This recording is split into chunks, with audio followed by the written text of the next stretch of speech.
Assalamualaikum warahmatullahi wabarakatuh. Kami dari kelompok 2 mata kuliah interaksi manusia dan komputer. Kali ini kami akan mempresentasikan hasil diskusi kami mengenai ragam dialog.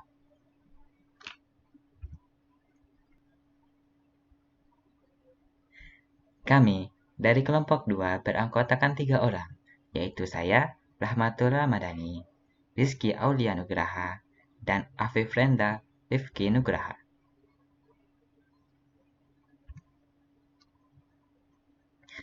Apa itu ragam dialog?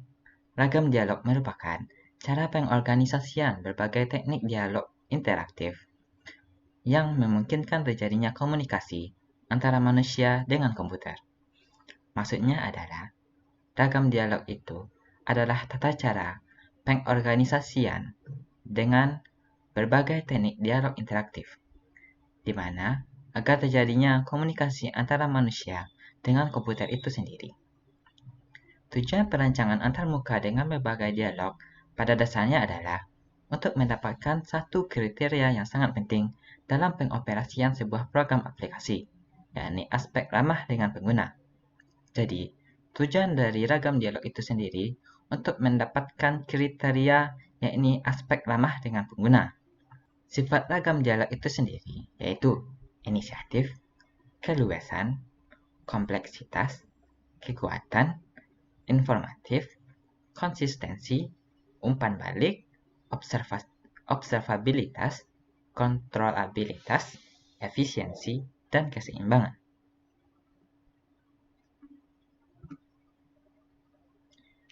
Jenis dari ragam dialog ada 9, yaitu perintah tunggal, bahasa pemrograman, pengisian borang, bahasa alami, berbasis ikon, interaksi grafis, sistem menu, penjendelaan, dan manipulasi langsung.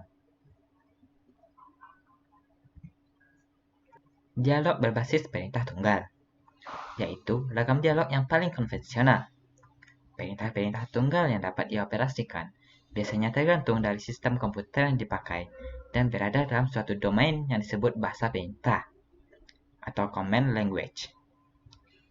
Bahasa perintah harus dirancang sedemikian rupa sehingga mereka mempunyai sifat alamiah, yakni mudah dipelajari dan diingat oleh kebanyakan pengguna.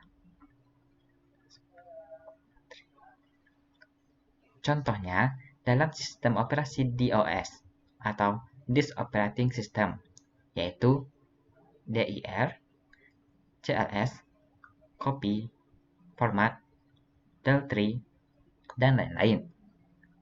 Dan untuk operasi sistem lain seperti Unix, di mana contohnya yaitu ls, sudo, dan lain-lain. Ini adalah contoh dialog berbasis perintah tunggal dengan sistem DOS, yaitu dengan menggunakan yang namanya command prompt.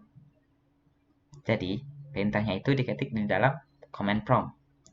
Sedangkan sistem operasi Unix itu digunakan dalam terminal, sudo, dan ls, dan lain-lain. Nah, keuntungannya yaitu cepat, efisien, akurat, ringkas, luas, inisiatif oleh pengguna, dan appealing. Kerugian dari dialog berbasis perintah tunggal ini yaitu memerlukan pelatihan yang lama, membutuhkan penggunaan yang teratur, karena setiap perintah itu memiliki aturan sendiri-sendiri. Beban ingatannya tinggi, karena dialog berbasis perintah tunggal ini memiliki banyak perintah, dan jelek dalam menangani masalah.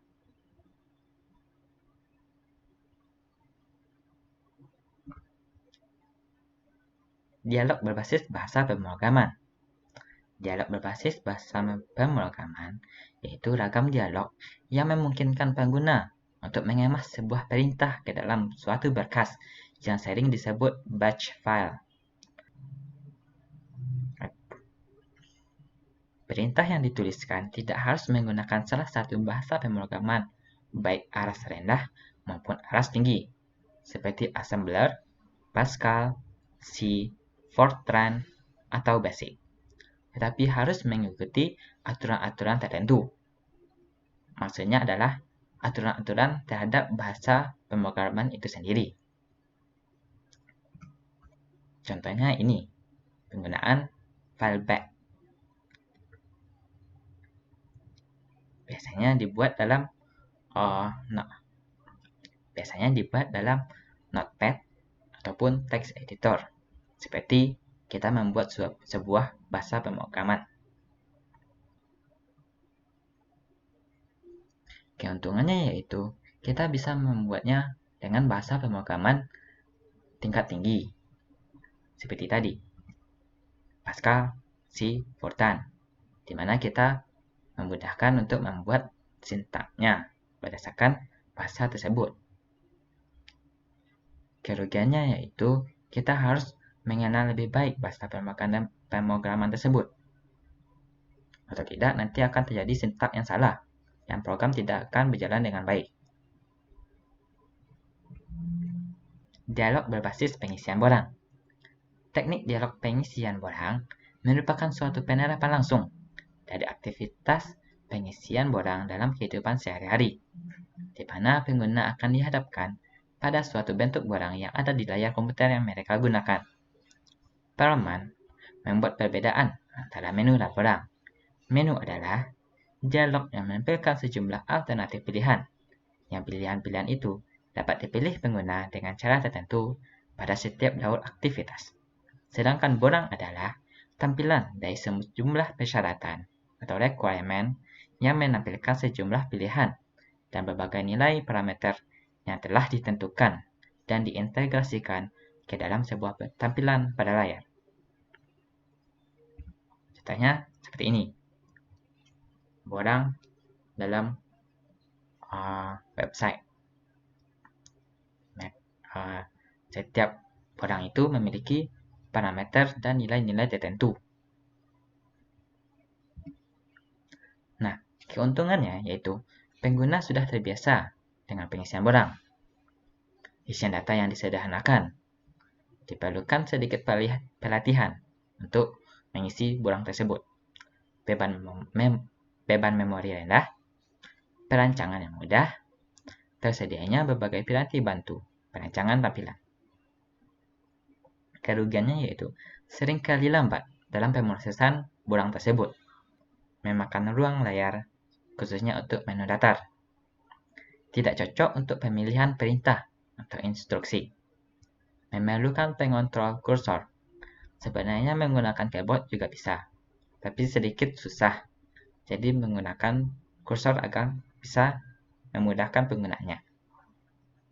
Mekanisme navigasinya tidak terlihat secara eksplisit. Nah, untuk materi selanjutnya, saya persilahkan kepada Rizky Aulianugraha untuk menjelaskan. Kepada Rizky Aulianugraha, dipersilahkan. Assalamualaikum warahmatullahi wabarakatuh. Perkenalkan, nama saya Rizky Aulianugraha, NIM 123190002. Di sini saya akan melanjutkan materi selanjutnya, yaitu ada antarmuka berbasis bahasa alami, antarmuka berbasis ikon, dan interaksi grafis. Saat ini sudah ada poin keempat, yaitu antarmuka berbasis bahasa alami atau Natural Language Interface. Antarmuka berbasis bahasa alami ini merupakan dialog yang berisikan instruksi-instruksi dalam bahasa alami atau bahasa manusia yang diterjemahkan oleh sistem penerjemah. Contohnya seperti mengisi dan menampilkan data di sebuah toko, kemudian bahasa tersebut diterjemahkan ke dalam instruksi yang ekuivalen yang bisa dimengerti komputer, contohnya bahasa C++. Ini dia contohnya, kita menggunakan dev C++. Lalu antarmuka berbasis bahasa alami ini mempunyai keuntungan dan kerugian. Keuntungannya tidak memerlukan sintaksis khusus, luwes dan powerful, alamiah, dan menggunakan inisiatif campuran. Lalu kerugiannya mempunyai dualisme, bertele-tele, tidak jelas, perancangan perangkat lunak yang rumit, dan tidak efisien. Poin kelima yaitu antarmuka berbasis icon atau icon-based user interface. Antarmuka berbasis icon ini merupakan dialog yang menggunakan simbol atau tanda untuk menunjukkan suatu pilihan aktivitas tertentu. Ini dia contohnya. Antarmuka berbasis icon ini juga mempunyai keuntungan dan kerugian. Keuntungannya, gambar bersifat umum, lalu mudah diingat dan dipelajari sehingga mempertinggi kinerja pengguna dan tidak bergantung pada suatu bahasa. Sedangkan kerugiannya cenderung membingungkan dan boros tempat. Lalu yang keenam, ada antarmuka berbasis interaksi grafis atau GUI. Merupakan dialog yang menggunakan bentuk-bentuk visual seperti grafik, icon, dan animasi. Contohnya, seperti pada Microsoft Word ketika kursor mendekati suatu icon akan muncul pesan yang menunjukkan arti icon tersebut. Ini dia. Oke, materi selanjutnya akan dijelaskan oleh rekan kelompok kami, yaitu Afif Renda Rifki Nugraha. Silahkan. Terima kasih kepada Rizky Aulia Nugraha untuk penjelasan materi sebelumnya. Untuk materi selanjutnya akan dijelaskan oleh Afif Rendra Rifki Nugraha. Kepada Afif Rendra Rifki Nugraha, dipersilahkan. Hai, perkenalkan, nama saya Afif Rendra Rifki Nugraha, NIM 123190012. Di sini saya akan melanjutkan materi yang telah disampaikan oleh teman sekelompok saya sebelumnya. Dan ini merupakan poin ke-7, ya, yang merupakan sistem menu. Sistem menu merupakan pilihan yang tepat untuk menunjukkan kemampuan dan fasilitas yang dimiliki oleh sebuah program aplikasi kepada pengguna. Menu adalah daftar sejumlah pilihan dalam jumlah terbatas yang biasanya berupa suatu kalimat atau kumpulan beberapa kata. Sistem menu datar. Nah, ini sistem menu itu memiliki dua tipe, yaitu sistem menu datar dan sistem menu tarik. Yang pertama ini merupakan sistem menu datar. Seluruh fitur ditampilkan secara lengkap. Ini seluruh fiturnya ditampilkan secara lengkap. Jadi tidak disingkat, melainkan icon dan keterangannya juga ditampilkan. Yang kedua, sistem menu tarik. Fitur menu yang dikelompokkan berdasarkan kategori tertentu. Seperti di contoh gambar, sistem menu yang berada di dalam insert itu dikelompokkan dalam satu kategori, yaitu insert, di mana bisa memilih page number, simbol, dan picture. Di dalam picture terdapat banyak pilihan, di mana user dapat memilih. Sistem menu memiliki keuntungan dan kerugian. Yang pertama, keuntungannya yaitu memerlukan sedikit pengetikan, beban memori rendah, strukturnya terdefinisikan dengan baik, tersedia piranti bantu CID.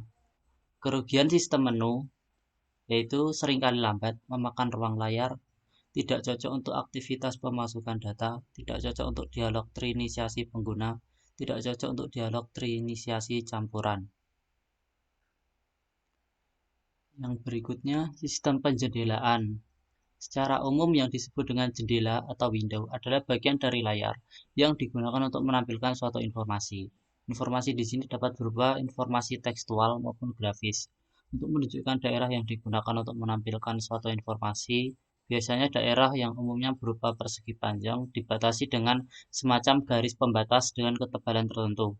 Sistem penjendelaan adalah sistem antarmuka atau interface yang memungkinkan pengguna untuk menampilkan berbagai informasi baik sendiri-sendiri maupun secara bersamaan ke dalam bagian-bagian layar yang tidak saling mempengaruhi.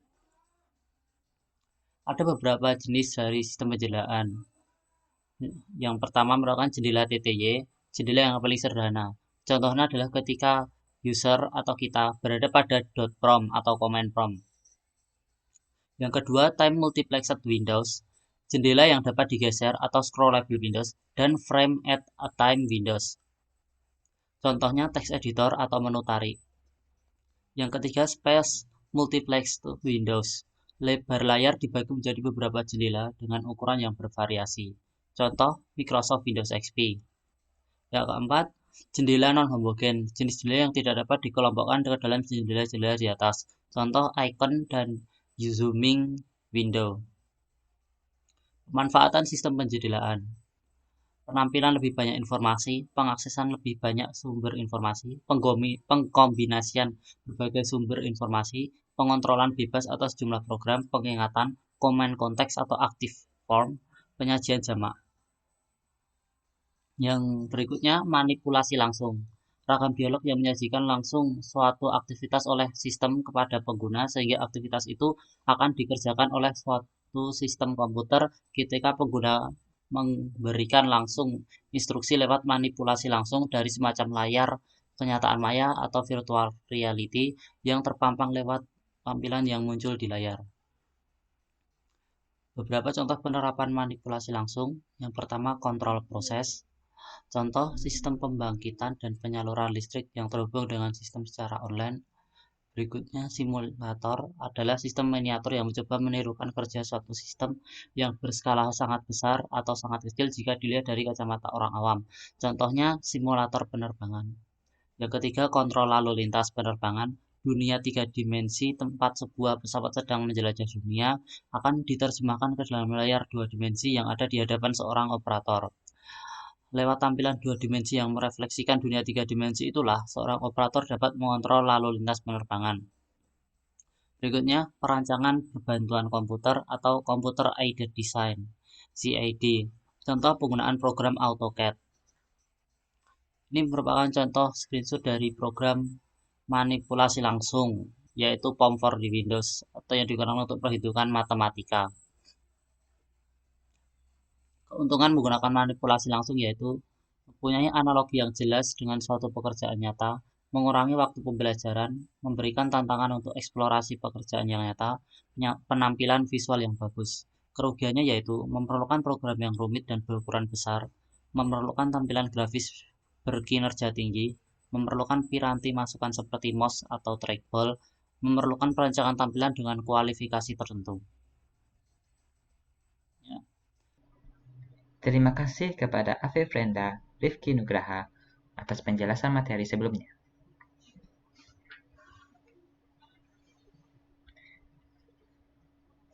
Sekian hasil presentasi kami dari kelompok 2. Jika ada kata-kata kami yang salah, mohon dimaafkan.